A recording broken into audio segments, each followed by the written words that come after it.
Now, this is going to sound like an answer you haven't heard before, okay?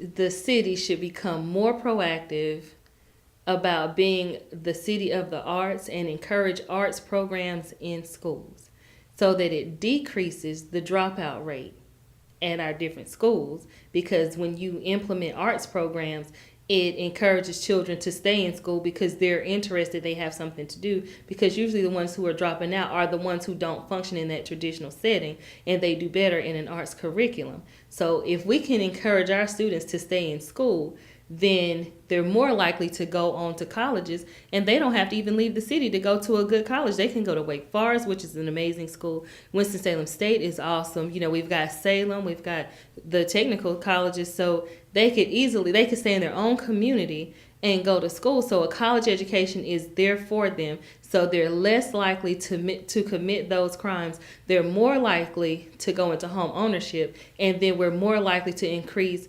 economic development. So that's one way I would specifically encourage the city to address the public safety issue, because we keep hiring more police officers. We're putting foot patrols out.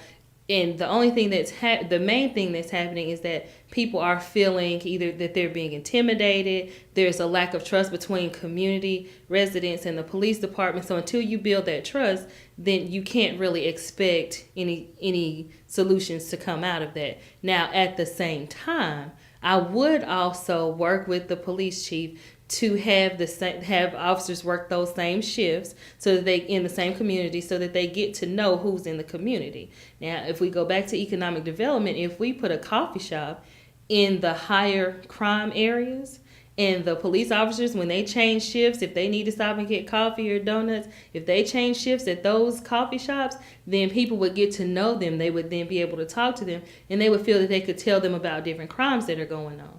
I have personally called and said, you know, there's a crime going on. It'd be great. It looks like a crime's going on. It'd be great if you could come and just look and see what's going on. And when the officer comes out, there's sort of the attitude of, if you live in this area, you should expect that. And then also, you know, like, you know, are you the one reporting the crime? So, you know, as a citizen, I may not feel comfortable reporting crimes if I think my neighbors are going to know that I was the one who reported that crime. So I would work to build that trust, and you could build that trust by putting the officers there on a more regular and a consistent basis, so they start to learn who's in that area and who's not.